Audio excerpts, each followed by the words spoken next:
It is March the 4th, 2022, a Friday. And it's been quite a week, Keith, not for tech, but for the world itself. Um, I don't think anyone really wants to talk about what's happening in the Ukraine, but it inevitably affects every business, every life. You lead with the internet and war, and you had an interesting piece by Stephen Levy, which tries to historicize tech and war and states. What's Levy saying this week? Well, what he's really saying is that the internet is as subject to the events that it exists in as previous technologies were. He goes back to World War II, and he tells the story of the tobacco companies and their compliance with various state directives.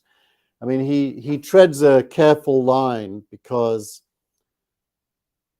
he basically likes some of the things that Facebook and Twitter and YouTube are doing, but he calls into question the consequences for other scenarios of what they're doing, particularly when they do things that where they're taking a side and editorializing on behalf of the side that they've taken, where the state has not asked them to.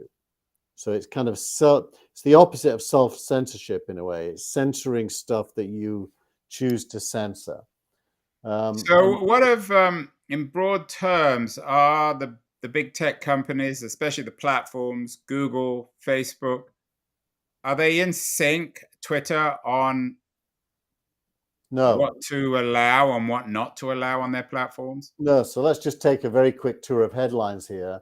The crypto exchanges are refusing to ban Russian accounts, which they were both asked to do. Coinbase and Binance, the two biggest. Facebook, on the other hand, is restricting Russian state media, and today just got banned in Russia because of Yeah, I it. saw that. TikTok and Facebook acting in concert. YouTube has banned Russian media outlets across Europe, including Russia Today, which, to be honest, is not really a Russian state thing. It's fairly balanced when you watch it. And on the other hand, you've got the other side of the thing is how the internet is helping. So crypto in Ukraine is one. And then the first article is the internet is a force multiplier for Ukraine, showing how ordinary citizens are using the internet to broadcast their resistance to the Russian invasion. So, is the internet a good thing or a bad thing? And how should one behave? Should a company be subject to state diktat, or should it act as if it is even when it isn't, or should it just be hands off and allow the world to reflect itself through their platform? Almost every question we've ever discussed is coming up in the context of. But you have to assume, I mean, I think, didn't Apple shut down all its stores in Russia? You have to assume that however this thing plays out, that American tech companies are not going to have anything to do with Russia in the future in terms of allowing people to access or being able to access the platforms and the products. It's just finished now. Well, the bigger question that hangs over everything is what's going to stop World War III? Yeah, but that's got nothing to do with the internet. No, but I think isolating Russia might have a lot to do with it. Russia is a very powerful, especially from a military point of view, a very powerful state. It dominates a big chunk of geography, and probably in the long run, it isn't viable to be in conflict with it. And so Biden, by the way, shows a lot of sensibility there. He seems to understand that escalating this thing is not smart, and this whole request for a no-fly zone. So for the tech companies, I would have thought that the average Russian citizen loves capitalism partly because of American tech companies. And if you really want to win the hearts and minds of the average Russian, engagement's more likely than disengagement to produce that. Unless you believe that taking away the toys leads to an internal revolution against Putin, which I think is a bit of a stretch. So what else is happening this week? Is there anything happening that isn't connected with Russia and the Ukraine, Keith, in tech? Lots happening. We've talked a lot about NFTs, so let's just Yeah. zoom in on the regulatory regime, which we've also talked about a lot. Seems to be homing in on not all NFTs, but some NFTs. The SEC is, as one of its main jobs, is to prevent ordinary citizens that don't have a lot of money from taking risks with securities. Yeah, we've talked about that kind of Anyway, before. so they're now zooming in on NFTs, which it's interesting. The Ukrainian government originally was asking for crypto donations and then decided it was going to sell NFTs. And after this announcement, even the Ukrainian government announced that it wouldn't actually be selling NFTs. It would be providing a platform for the sale of other people's NFTs, the proceeds of which would go to it. So there's lots going on in the NFT world, which is just going up and up and up. NFTs are not, the rate of growth has slowed down a little bit, but it's still a major phenomenon. So that happened this week. Uber announced that when you get into a Uber ride now, you're going to be able to do lots of other things locally, like buy tickets for events, for example, and you can get personalized suggestions What would you mean on your phone? on your Uber app. So what would happen? That stuff would just come up uninvited? How would that work? It would be in the app. There'd be a section saying, They already have that though. They're already trying to. yeah, They're already trying to. Do you think Uber? Are you long or short on Uber? medium. I think Uber doesn't go away until Web3 replaces it with a better version. I can see a Web3 Uber. Web3 to me makes the most sense with Uber, when nobody wants the middleman, either the customer or the driver. So I don't understand why there already actually is any. I'm sure there is somewhere I a don't think Web3 project. no one's built it yet, and part of the problem is the tools to make Web3 as easy as the Uber app are still quite primitive. So, having to deal with a crypto wallet, for example, is nobody's idea of fun. So I think Well, they could get the tech. That, I mean, isn't the missing ingredient? You need, 500,000 drivers to agree to do this thing. I don't know how you would do that. well, you just do it by not taking 30% of their fee. But I'm saying it requires someone to network. I don't know, say 500,000 drivers. Say we are all in on this. We're going to build this Web3 style tech without a center. Yeah. And you'd think that someone must be doing it. I would have Because they thought, could probably yeah, get most of the current Uber drivers, they could sign up, couldn't they? yeah. And when you think of it, the biggest fan of Web3 should be trade unions. If you could Yeah. collectively organize the global workforce into individuals with, identities and wallets and bid for them, if you like, and they could choose where to work, that would change many things. So, yeah, I Yeah, agree. and I mean it's in everyone's interest. It's in the customer's interest because the pricing would be probably more competitive. But you wouldn't be annoyed all the time every time you use an Uber car that they're trying to sell you something else because their business model doesn't work just with drivers. Certainly for the Exactly. drivers, they'd get a much more significant cut. Yeah, exactly. I mean, I think they'd get everything, wouldn't they? Apart from some transaction fees. They might. Well, They, the question then becomes, and this comes back to my original question about Web3 that I don't really understand, is it still requires somebody to organize this well, and to not. do this. Well, but let's say you could do an Uber style Web3 thing if you get 500,000 drivers to sign up. Who's going to get those 500,000 drivers to sign up, and what will they require in return? They're not just going to do it for free. So what I would do, I mean, let's just play product manager here. What I would do is I would create a dollar economy with an Uber token, Yeah. and that basically every time a car is hired, the person hiring the car would pay the driver whatever the fee was, plus 5% in Uber tokens to the underlying architecture, whoever's supplying the architecture. And I would kickstart the whole thing by giving the first 500,000 drivers some Uber tokens in their wallet, which would accumulate in value as the network took off. Why are you giving all this out publicly, Keith? Why don't you do it yourself? I'm too busy. I've got other things to do. If anybody wants to do it, come and see me, and I might write a $25,000 check to kickstart it. Yeah, and yeah, I'm not bullish on Uber because my experience with Uber is at first it was fun as a customer, as a user. I mean, I travel all over the world, so it's essential in a way.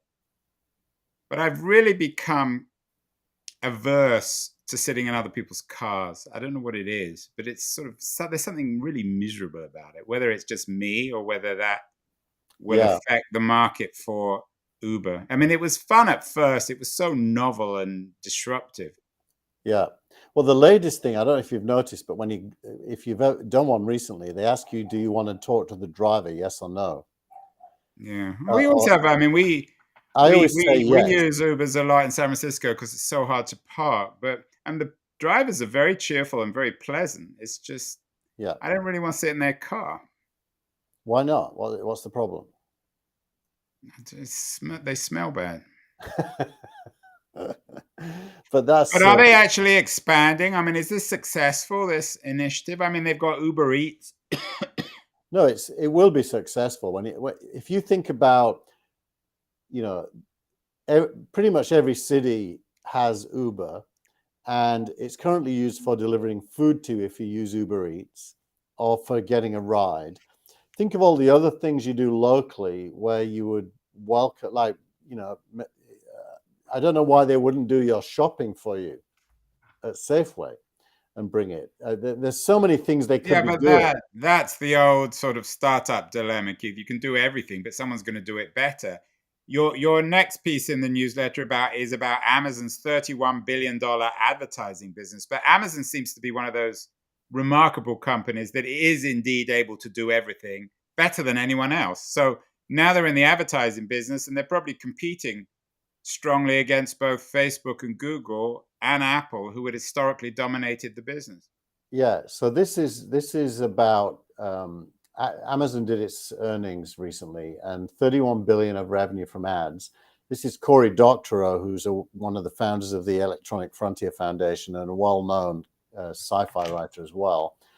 And he's nitpicking a bit, but he's making the point that all that 31 billion is coming from sponsored positions. So if we go to Amazon now, and if you do a search for iPhone or anything really, you find all these sponsored results, and these are being paid for by the seller. So it's making the point that Amazon is basically found a way to take more money from the sellers than the share of the sale price would suggest by forcing them, and everything up here is sponsored. Only as you get lower down do you get genuine search results. Do you think that consumers will push back and get irritated by the fact that the stuff up front on Amazon is all advertising and they can't trust it anymore? I think so. I think to be honest, it's the same on Google. I mean, if you do a search on Google, let's just do it. Google is exactly the same. But Google is just an advertising business, whereas Amazon, well, at least the Amazon store is an e-commerce business. There's a search for iPhone. I mean, there are no search results on that page.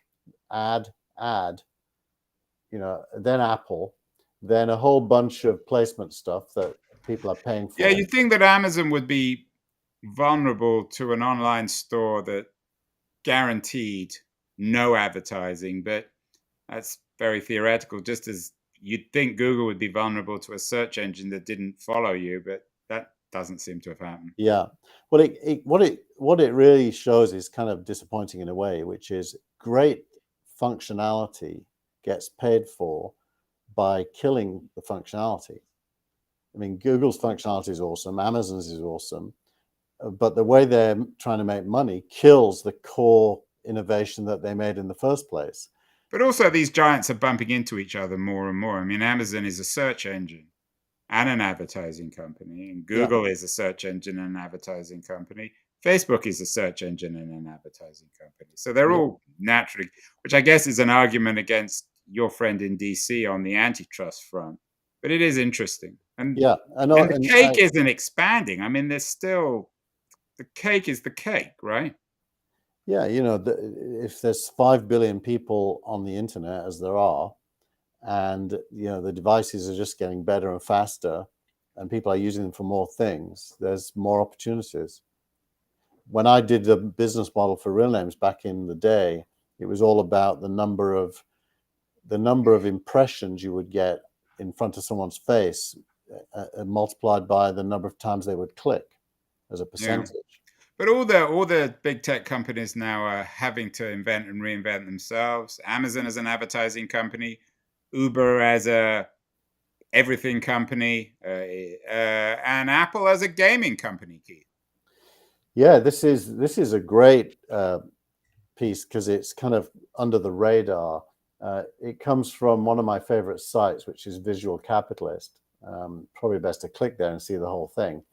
This is Apple's gaming revenue 3 years in a row: 13 billion, 15 billion, or 16, and then now 20 billion, divided between gaming and other app revenue. And gaming is 66.7%, which kind of shines a light a bit on the legal case with Epic Games and why it was such an important fight for Apple to win, or for Epic to win.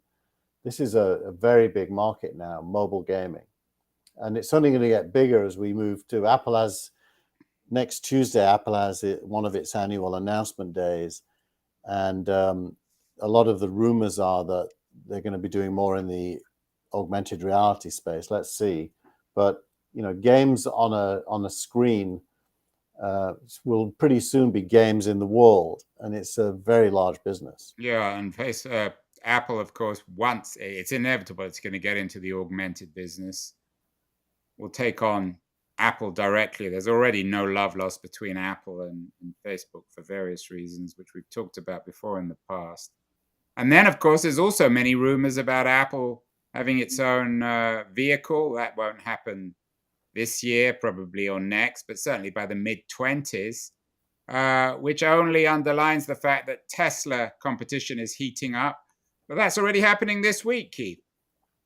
Yeah, this is an announcement by Hyundai that it will have 17 electric vehicles by 2030. It just launched a vehicle called the Ioniq 5, which is a very, very good car. It's somewhere between a Tesla Model 3 and a Tesla Model Y, and probably better than both of them in some ways. It's more luxury, it roughly gets the same distance. And Did you buy one?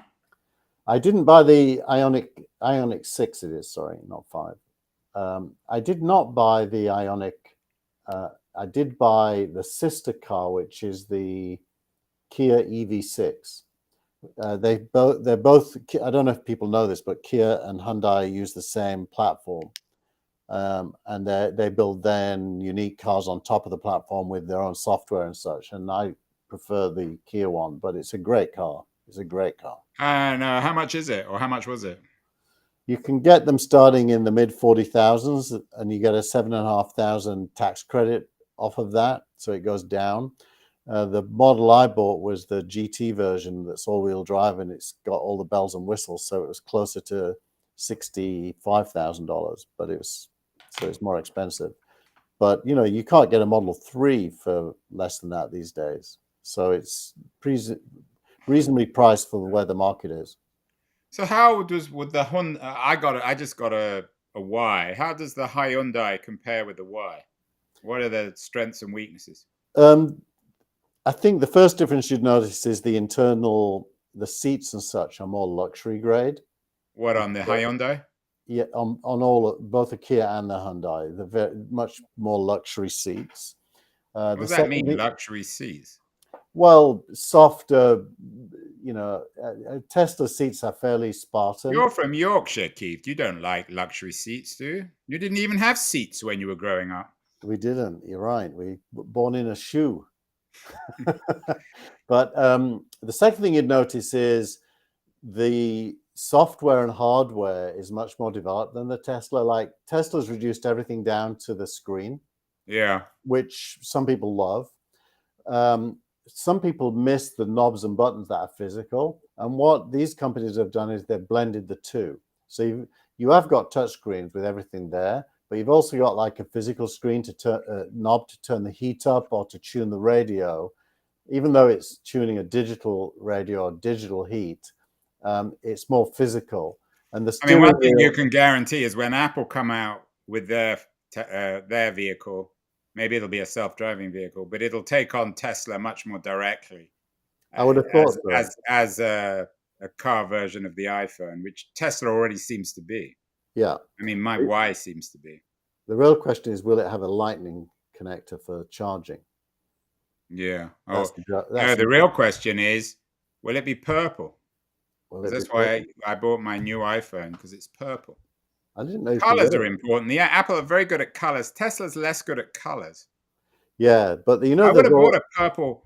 If anyone from Tesla's watching, I would have bought a purple Y. I would have waited an extra few months for a Y, a purple car. So I don't know So why they're not making purple cars. Andrew, you've got to check out, do a Google search on Wrap My Tesla, and there's all these companies that for about $5,000 turn your Tesla into any color you want. These beautiful Yeah, matte but colors. if you're leasing it, I leased mine.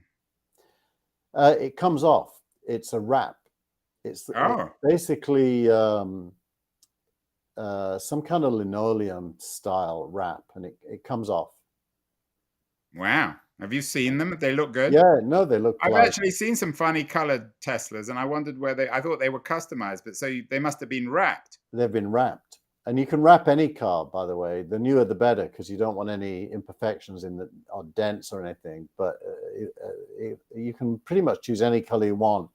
3i are one of the companies Well, that you remember that old Ford quote, Henry Ford, you can have any color you want as long as it's white. And your startup of the week, coincidentally, is Henry's startup. it is indeed. My startup of the week is Ford. And the reason it's Of Ford. all the companies in the So the reason it's Ford, firstly, I have to confess that I sold both of my gas cars, which is very timely given now the price of gas Yeah, these I mean days. that's a no-brainer. I mean Um, anyone who's still using a gas car with gas, I mean it's gonna and with the war and the situation, gas prices are gonna go. I don't know what they're gonna be. I mean, is it conceivable that they'll be $10 a gallon in California by the end of the year? it's already 6, I think, in some Yeah. where in Palo Alto, not everywhere in California. So I saw my Mercedes E350, which I'd had for since 2009, and I got one of these. This is a Mustang Mach-E. And what Ford announced this week, very cleverly, is they're splitting their business into an electric division and a gas division. And the most important part of it is they're going to bypass their dealer network when you buy an electric car and do what Tesla does, which is sell them directly to you. Yeah. And the dealer networks are the biggest bone of contention for most car buyers. Anyone It who's ever was for me. I mean, nothing gave me more pleasure than never having to deal with a dealer, excusing the pun, never having to deal with a dealer again. They're the most annoying people. right. So Ford stock price went up on this news that they're doing this, and the Mach-E is a fantastic car, by the way. I mean, I've never owned a Ford, and How the much is Ford it? How much was it? roughly the same, high 60,000s for the GT version that's all-wheel drive, but you can get them as low as in the 40s for the lower versions. And to be honest, unless you need four-wheel drive, the lower versions are perfectly fine. I I get bet four-wheel you're the drive. only person in Palo Alto with a Ford, Keith. There's one other that I see driving around, but yeah, and I had to get a red one, which wasn't my first Ah, choice. because of Manchester United. No, because the dealer only had a red one. So cars easier. When I was getting, I waited about 4 months for my Tesla Y. Are they easier to get now? No, they're not. They're hard to get. How long did you wait for your Ford?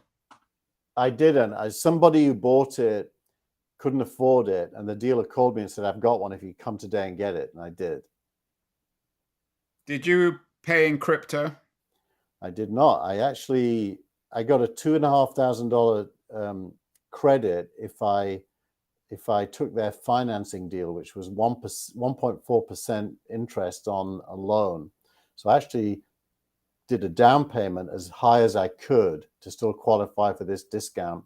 I ended up getting $10,000 discount because of the tax credit plus that. Yeah, and that's better. I mean, the Ford tax credit still works. The Tesla one doesn't, right? Yeah, they ran out. Yeah, so I didn't get Tesla. Well, we'll have to do a race, Keith. Your Ford against my Tesla. Finally, tweet of the week. And Keith, as anyone knows, is not shy, but I think he's blushing now. What's the tweet, Keith? I am indeed. The tweet of the week and the editorial this week, by the way, is all about the fact that my university, Kent, which is in Canterbury in the UK, despite the fact that I didn't complete my actual PhD there, is presenting me with an honorary doctorate, and I was completely thrilled. My sister texted me and said, "Mum would have been so proud. Every taxi driver in Scarborough knew your life story, and this would have been a new chapter for them, because I, mums are proud of their children, and Yeah. I feel my whole life is really driven by a Well, feeling let's see that you, Keith. Are you crying? Because we can't see you. Put the thing up on the screen. oh no, I'm not crying, but my whole life is if you know me well, I'm driven by a sense that I haven't achieved enough to be happy, so I never kind of stop trying to do things, and it's kind of this fear that the food will run out unless I keep going, kind of thing. And so to get an honor from your university feels special, and Well, congratulations. Are you going to go over and wear the I gear am and going everything? to a ceremony which ominously is on the April the 1st. So part of me thinks this is a massive April Fool's joke that I'll show up and. How long did you spend on your PhD there? Well, the way it works in the UK is you do 1 year of a MA, and you submit your MA essay, and they offer you the MA, or you can skip the MA and go on and do another 2 years for a PhD. And I skipped the MA, and then got preoccupied with all kinds of stuff. I started a publishing company, and didn't completely. I got bored with my PhD, to be honest. It was about the history of British communism, so you can imagine how boring it was. Yeah, it was boring. I didn't complete it for that reason, and I became an entrepreneur and have been ever since. So are you going to rename yourself Dr. Tier? I am not, unless I happen to be in a situation where being a doctor would be advantageous. We won't go into what that might be. Yeah, well, I'm not going to let you examine me, Keith. At least physically, maybe metaphorically. Well, it's been a terrible week for most things, but it's nice to chat with Keith to see that tech is still going along, the same old things. Outside of war, we still have Apple and Google and Amazon all colliding. We still have the question of Uber. And there will be, I hope, and that was the week next week, where the world, I hope, will continue to exist. And certainly tech is, no one's going to stop tech, are they, Keith? No, but before we go, Andrew, I do think we've got to tell our viewers something very special. This is Chartable. This is the top podcasts in the world. And if we scroll down to number 60, we see pretty impressive, yeah. Andrew Keen's Keen On is in the top 100. And we are continuing to go up. So I should have called it Now TV, Keith. I don't quite know when we were doing Now TV, we sort of said, okay, let's use Keen On first. But maybe there's still hope for Now TV. Keen On was meant to be a show, and Now TV was meant to be a network. Concept, yeah. So maybe if we can get 100 Keen Ons for Now TV, then we've got something going. Like this, look. I've now taken down the Ukrainian flag and replaced it with the Now TV. Yeah, Now TV, I think is. Anyway, thank you, Andrew. Good, Keith. Congratulations on the doctorate. And and we will talk again this time next week. Keep well, everyone. Stay safe. We'll see you next week. Bye.